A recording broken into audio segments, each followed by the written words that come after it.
여러분 생각보다 많은 사람의 숫자가 이 ADHD를 갖고 있습니다. 그런데 문제는 뭐냐면 본인이 ADHD인지도 잘 모릅니다. 저도 그렇게 50평생을 그렇게 살아왔습니다. 제가 ADHD인지는 몰랐습니다. 그래서 제가 이제 ADHD가 낳은 이 기적의 사건을 통해서 제 삶의 질이 완전히 달라졌거든요. 목사님의 그 주일 예배 때 해주신 그 기도로 말미암아서 저의 삶이 달라졌어요. 그리고 저의 사고방식이 달라졌고요. 인간 관계가 일을 하는 데 있어서 어떤 관계를 맺어나가는 데 있어서 그런 모든 생활의 모든 전반적인 것들이 다 달라지기 시작했습니다. 저한테는 참 놀라운 일이 벌어진 것입니다. 이 ADHD는 유전이 80%라고 합니다. 그러니까 아이에게 ADHD가 나타났다면 나의 부모님들도 그리고 나의 자녀들도 그것이 유전되어 내려왔고 유전되어 내려갈 가능성이 있는, 저도 제가 몰랐다고 말씀드렸잖아요. 그러니까 문제는 있는데 생활 속에서 그 증상은 엄청나게 나타나는데 그것이 ADHD 때문인지 모르는 분들이 훨씬 더 많으실 거라는 것입니다. 암은 고쳐지는 사례들이 있잖아요. 자연적으로건 어떻게 수술을 통해서건 무엇을 약을 통해서건 표적 치료를 통해서건 고쳐지는 예들이 있습니다. 그런데 이건 기적이 아니면 고쳐질 수 없는 영역에 속합니다. 그리고 ADHD가 고쳐진 사례들도 만나보질 못했기 때문에, 그러니까 암이 고쳐졌대 이러면 와 우리가 이렇게 되는데 그 ADHD에 대해서는 잘 모르기도 하고 그리고 고쳐진 예도 없으니까 우리가 그것을 그렇게 놀라지도 않게 되는 것 같습니다. 제가 요즘에는 이제 AI가 발달해서 검색 같은 거 전 세계 막 도서관 의학 자료 이런 거 다 찾을 수 있잖아요. 검색을 쭉 해본 결과로도 이게 지금 저처럼 이렇게 일주일 만에 완전히 이 뇌의 패턴이 바뀌게 되는, 그래서 정상인보다 사실 더 약간 우수해진 거거든요. 좀 이따 제가 수치로 말씀을 드리겠습니다. 그런 경우는 의학적으로 과학적으로 사례가 없다라고, 제가 아는 범위 내에서는 그렇다라고 나옵니다. 그래서 이거는 하나님께서 주신 정말 증표구나. 이게 복음의 능력에 대해서 하나님께서 지금도 임하고 계시고 지금도 우리에게 누리게 해주시는 하나님께서 하시는 일이다라는 것을 보여주시려면 그게 확실히 나타나야 되잖아요. 근데 ADHD 환자가 고쳐졌다 그러면은요, 고쳐진 사례도 여태까지 없었지만 가족들도 잘 몰라요. 왜냐면 가족들도 그 ADHD가 있어서 별로 관심이 없어서 그런 것도 있을 수가 있고요. 그게 뭔지에 대해서 잘 모릅니다. 근데 제가 너무나 저에게 일어난 일이 너무 놀라워서 저희 친인척들한테 다 막 보냈거든요. 저도 제가 이랬는데 나았습니다 라고 보냈어요. 반응들이 없는 겁니다. 그게 왜 그럴까요, 여러분? 여러분 중에서도 그러실 수 있습니다. 여러분 생각을 해보시면 그래? 저 사람한테만 해당되는 일이겠지, 이렇게 생각할 때가 많은 거예요. 저는 ADHD라는 것을 모르면서 살아왔습니다. 그런데 늘 저는 고민이 있었고 의문이 있었습니다. 그게 뭐였냐면, 왜 나는 다른 사람의 말을 이렇게 잘 놓치지? 어떤 말을 쭉 들으면 생각이 안 나는 부분이 있어요. 그게 시간이 지나서 생각이 안 나는 게 아니고요. 말이 딱 전화를 만약에 하면 전화를 끊고 이 사람이 한 말을 적으라 그러면 못 적어요. 말을 들을 때 같이 적어야 돼요. 왜냐하면 제 검사 결과가 청각 지속주의력이 바닥이었어요. 나중에 알고 보니까, 검사해보니까 알게 된 거예요. 그러니까 이거를 검사를 안 해보고 평생을 살아왔는데 정말 몰랐던 거예요. 그게 문제라는 것도 알게 된 것도 얼마 안 됐습니다. 항상 저는 어떻게 생각했느냐면, 내가 정신을 안 차리고 있네. 내가 정말 죄가 많구나. 사람의 말을 들을 때 늘 저는 왜 이렇게 또 정신을 못 차렸네. 왜 내 기억이 안 나지? 왜 또 내가 잘못 받아 적어요. 그거를 적는 거를. 그래서 늘 실수가 있지. 왜 나는 중요한 일을 자꾸 잊어버릴까? 왜 나는 일 처리가 이렇게 느릴까? 남들의 2-3배의 시간이 걸렸거든요. 왜 나는 집중을 끝까지 못하지? 왜 나는 집중하다가 자꾸 옆으로 새지? 이런 고민들이 항상 저한테 있어 왔습니다. 그런데 이제 목회자가 되고 부목사가 되고 업무를 시작하고 전도사 때부터도 그랬겠죠. 실제적으로 이 일을 해야 되고 어떤 선교를 향해서 이제 우리가 함께 목사님과 함께 주시는 그런 말씀으로 이제 여러 가지들을 해야 되고 성도님들과 상담을 해야 되고 여러 일들이 있는데 그러니까 점점 더 저의 그 부족이 드러나는 거예요. 어렸을 때는 그냥 그런가 보다 그냥 이러고 지나갔던 것들이 성인이 되고 직장 생활을 하고 그러면서 이제 목회 생활을 하고 하면서 점점 더 이게 정말 심각한 문제구나라는 거를 점점 더 알아가는 거예요. 시간이 지나면서. 근데 저는 처음에는 그게 저의 의지의 문제라고만 생각을 했습니다. 내가 게을러서 방이 어지럽혀져 있는 게 못 치우는 게 이거 치우려다가 다른 거 하고 이러는 게 내가 너무 또 분주하구나. 내가 너무 게으르구나. 내가 의지가 없구나. 이런 쪽으로만 많이 생각을 해왔습니다. 그래서 내가 이거를 어떻게 노력을 하면 어떻게 더 집중을 하면 고쳐질 거라고 생각을 했습니다. 그런데 정말 되게 집중해서 고치려고 노력을 많이 했거든요. 기도하면서 하나님 고쳐주세요 하면서 이 막 메모하는 습관도 막 생겨보고 근데 메모를 하면 메모한 것을 잊어버려요. 내가 메모했다라는 것을 들여볼 생각을 잊어버립니다. 나중에 이거 메모했었구나 이렇게 하는 거예요. 실수가 이미 벌어진 상태에서. 그러니까 아무리 노력을 해도 생각하지 못한 곳에서 늘 실수가 있었고요. 잠깐 되는 것 같다가도 왜냐면 고쳐야지 하고 막 신경을 쓰니까요. 잠깐 되는 것 같은데 한순간 싹 풀어지면서 또다시 실수를 반복하고요. 금방 원 상태로 되돌아가고 그러니까 변하는 게 없는 거예요. 매일 제자리인 거예요. 매일.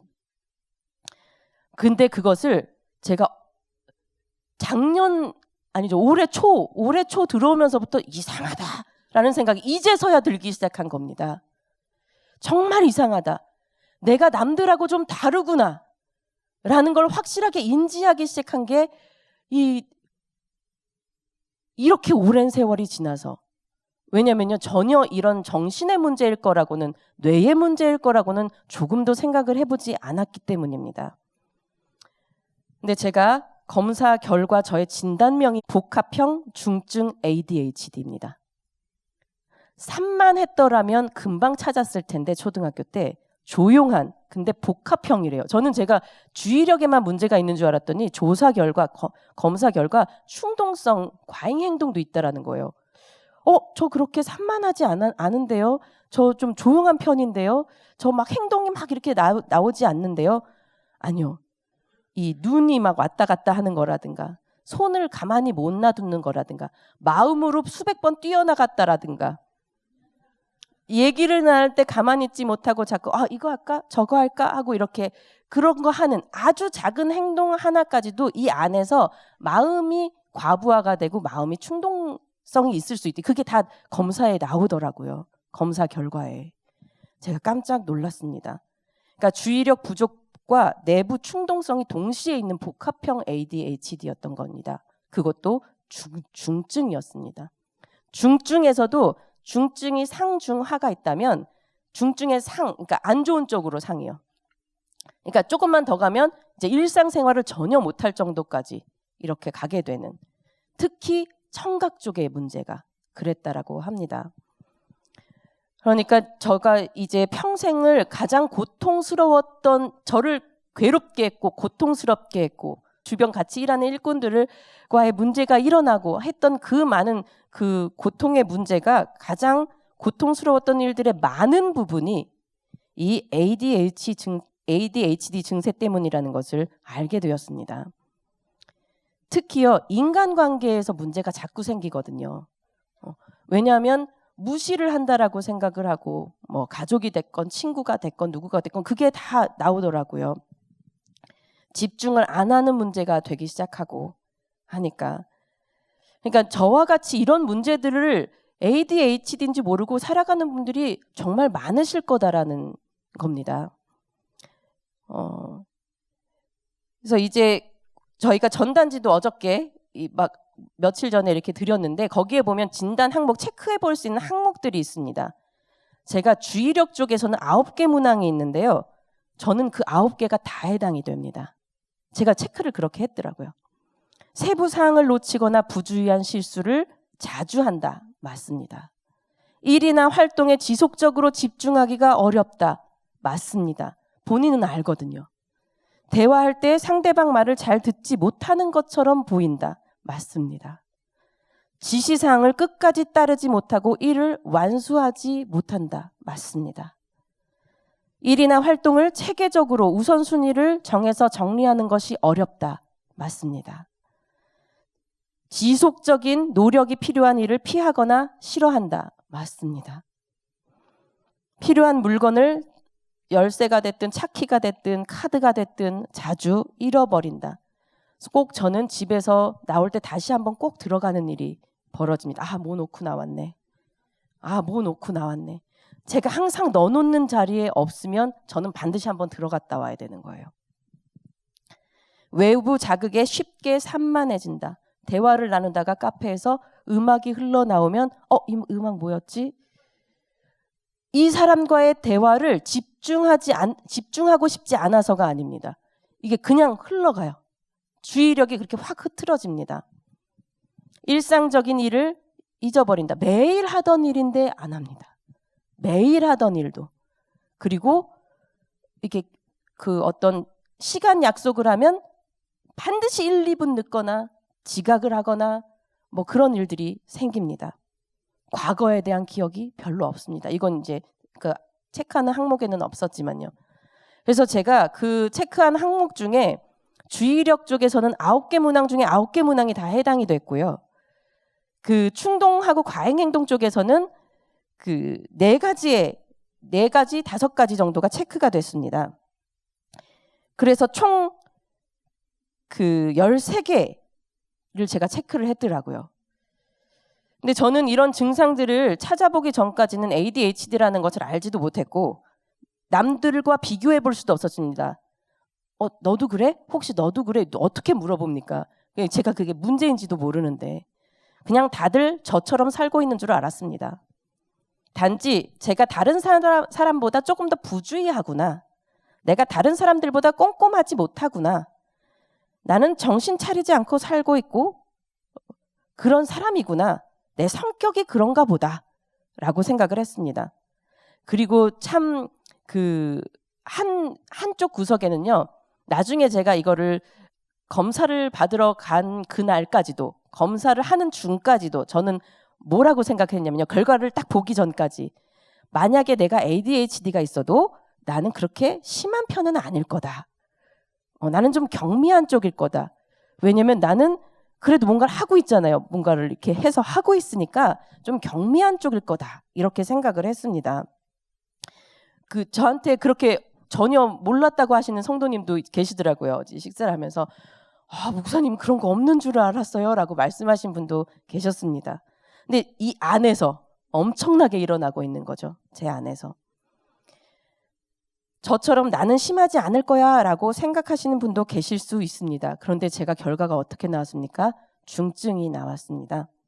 그러니까 만약에 학생인데 공부에 책상에 앉아있기가 너무 힘든 집중이 안 되는 분, 직장인인데 업무 실수가 너무나 잦은 분, 부모님 자녀 양육을 할 때 자녀 양육이 너무 힘든 분, 아니면 자녀가 너무 산만한 자녀가 아주 어렸을 때는 말고 좀 이렇게 초등학교 이렇게 지나갔는데도 그런 분이 있는 분, 아니면 대인 관계가 항상 너무 어려운 분, 항상 오해가 생기는 분, 그런 분들은 그게 어떤 여러분이 부주의가 아니라 이런 뇌의 문제일 수도 있겠다라는 생각이 이제 드실 겁니다. 저도 그렇게 생각을 했으니까요. 그래서 제가 이제 검사를 하러 갔습니다. 검사를 하러 가서 이제 설문조사를 한 80 몇 개 되는 문항을 설문조사를 하고요. 주관적인. 그 다음엔 뇌파 검사라는 걸 합니다. 뇌파 검사를 하고 그 다음에 CPT 검사라는 걸, 뭐 CAT 검사도 있지만 CPT가 좀 더 전 세계적으로 인정해주는 검사여서 CPT 검사라는 것을 했습니다. 이 CPT 검사로 주로 ADHD를 이제 판단을 하는데요. 이게 보면 컴퓨터 앞에 앉아서 이제 나와요. 자, 음성으로 1, 2, 그다음에 1일 때는 체크를 해야 되고 2일 때는 체크하면 안 돼요. 그리고 앞에 1이라는 숫자가 소리 없이 보일 때 체크해야 되고 2라는 숫자가 보이면 체크하면 안 돼요. 전 너무 쉽게 했거든요, 그걸. 나 정상으로 나오는 거 아니야? 라고 생각할 정도로 중간에 한두 번 놓쳤다. 지금 1이라고 했는데 놓쳤다. 라고 하는 건 느꼈지만 너무 잘 테스트를 통과했다라는 생각에 정상으로 나오겠는데? 라는 생각을 했습니다. 그런데 제가 결과를 듣는데 너무 깜짝 놀란 거예요. 처음에 그 검사 결과를 의사 선생님이 얘기를 해주는데 청각 주의력이 하위 2%라는 거예요. 그러니까 100명 중에 하위 2%. 그러면 100명 중에 그 98명이 저보다 잘 듣는 겁니다. 저는 아예 그 밑에 있는 거예요. 그러면서 저한테 하는 말이 굉장히 이 1을 특히 듣는 것에 있어서 1이라는 걸 들을 때 많이 놓치셨어요. 이러는 거예요. 제가 네? 너무 놀라서 네? 저 한두 번 놓친 것 같은데요. 아니요. 많이 놓치셨어요. 라고 얘기를 이제 들으면서 내가 진짜 문제가 있구나. 그때부터 이제 진지하게 저의 이 결과지를 들여다보기 시작했습니다.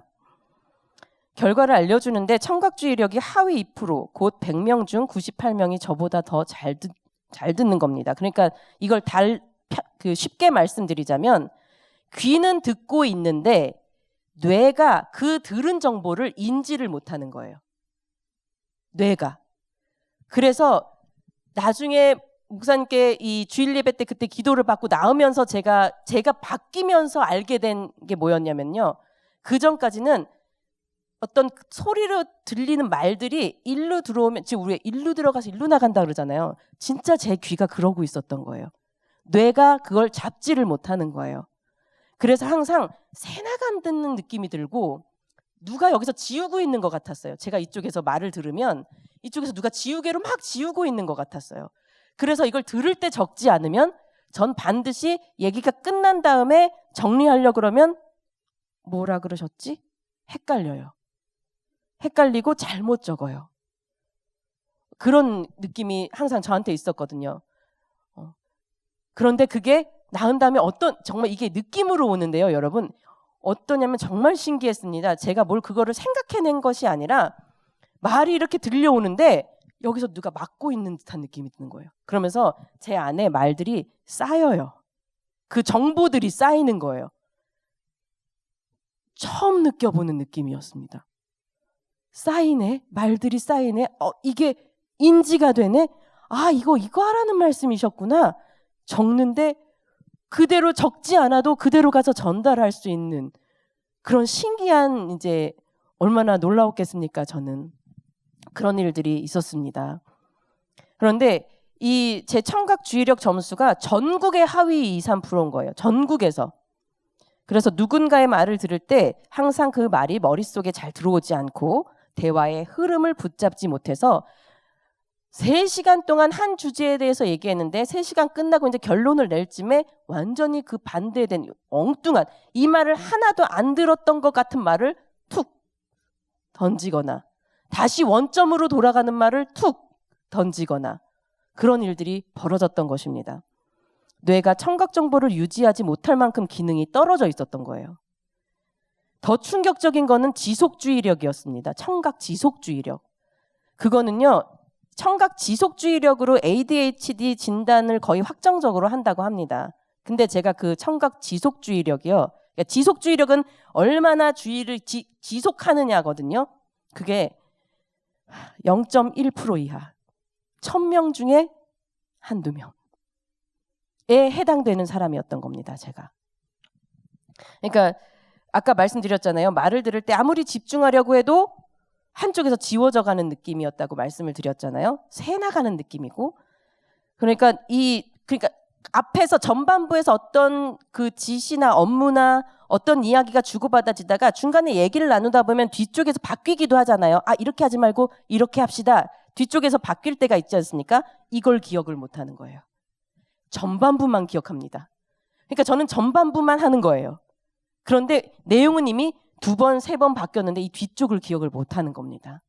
그러니 항상 어떻게 됩니까? 펑크가 나겠죠. 실수가 일어나는 것입니다.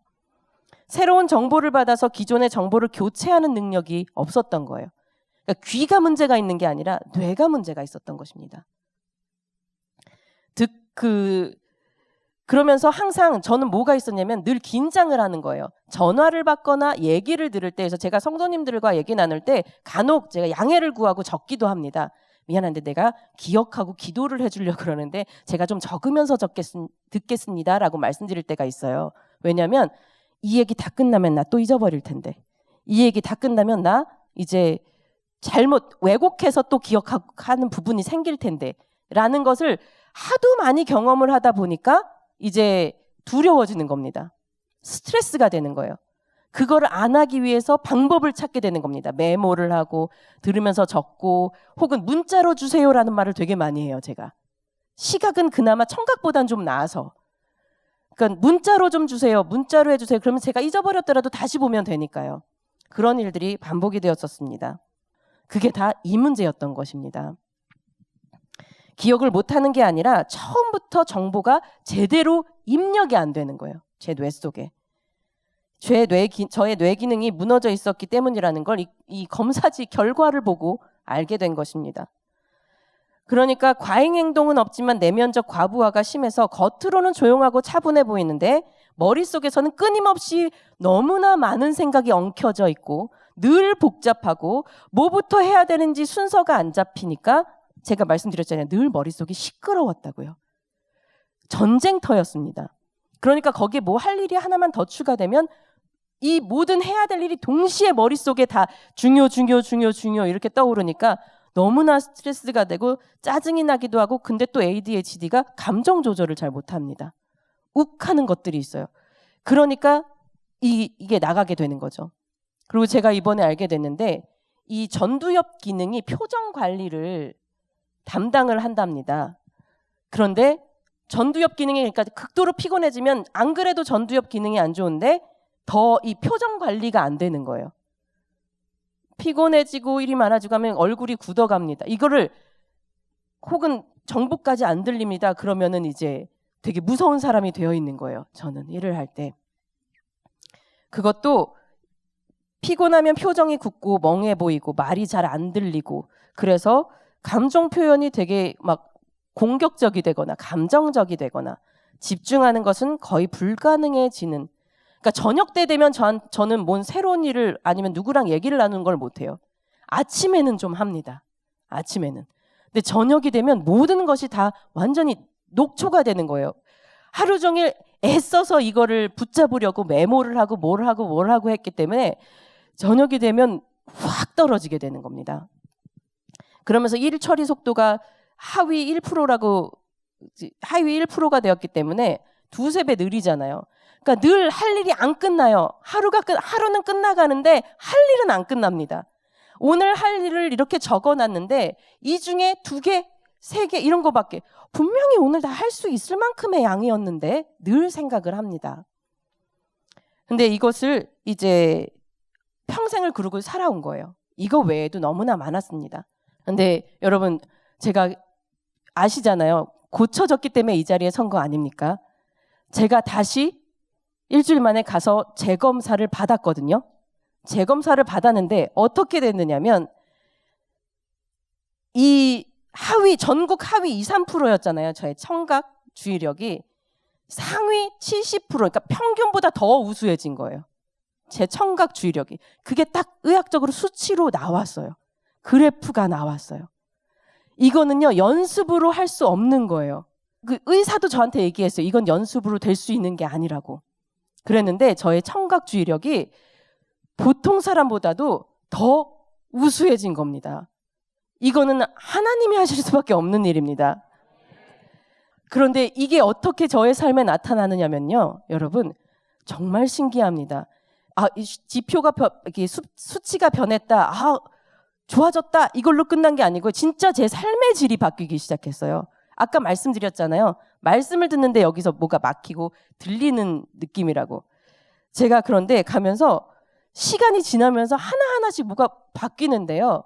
예를 들면 갑자기 길을 갔는데 예전에는 사람 얼굴을 지나가서 누구 어떤 사람 봤어? 그러면 아니요, 저 못 봤는데요. 늘 어떤 생각에 빠져 있고 보려고 해도 잘 안 보이는데 제가 어느 순간 걷는데 사람들 얼굴이 보이는 거예요. 그리고 시야가 확 넓어졌다라는 게 보이는 거예요. 제가 여기 사는데요. 여기서 4년을 사는데 한 번도 이 천장이 보인 적이 없어요. 이 차로 내려갈 때 주차장에. 근데 차로 쭉 내려가는데 천장에 저런 조명이 달려 있었구나. 이 시야가 확 넓어지는 게 보이는 겁니다. 그러면서 사람들의 말이 들리고 아무리 피곤해도 저녁이 됐는데 피곤은 하지만 주의력이 흐트러지지는 않고 시각이든 청각이든 그리고 머릿속이 너무나 차분해지고 고요해지고 그러니까 가족들이랑 통화하는데 저에게 그러더라고요. 야, 너 말투가 왜 이렇게 차분해졌어? 라고 얘기를 하더라고요. 성도님들 중에서 저한테 말씀해 주신 분도 있어요. 목사님 그때 새벽 기도 때 지금도 조금 차분하지 않습니까? 새벽 기도 때 말투가 좀 달라지신 것 같더라고요. 라고 말씀해 주시는 분들이 있었습니다. 제게 일어난 변화는 뇌 기능 자체가 새로워진 거라서요. 이거를 말씀드리자면 이게 이 단기간에 이렇게 완전히 정상화된다는 것은 있을 수가 없고 그리고 이것은 새로운 인생이 시작되었다라는 그런 느낌이 이렇게 들 정도로 그런 것과 같은 것입니다. 뇌의 패턴이 바뀌는 것이니까요. 왜냐하면 온몸을 관장하는 이 뇌가 바뀌는 것이기 때문입니다. 그러니까 하나님은 여러분 지금도 일하십니다. 2000년 전에만 일하시고 계시는 게 아닙니다. 하나님 사도시대 때만 일어났던 일이 아닙니다.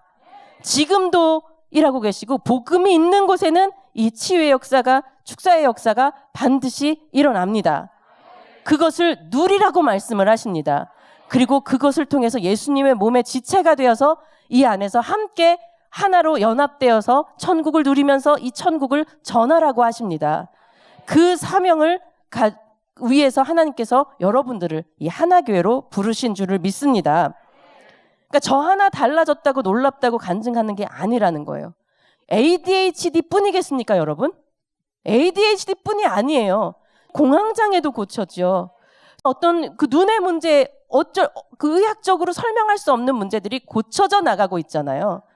이런 것들이 이 율법주의와 율법 폐기주의가 잘못됐다라는 것을 외칠 수 있도록 우리 손에 무기를 쥐어주신 것입니다. 그러니까 이것을 우리는 어떻게 해야 됩니까? 더 많이 누리면서 전해야 됩니다.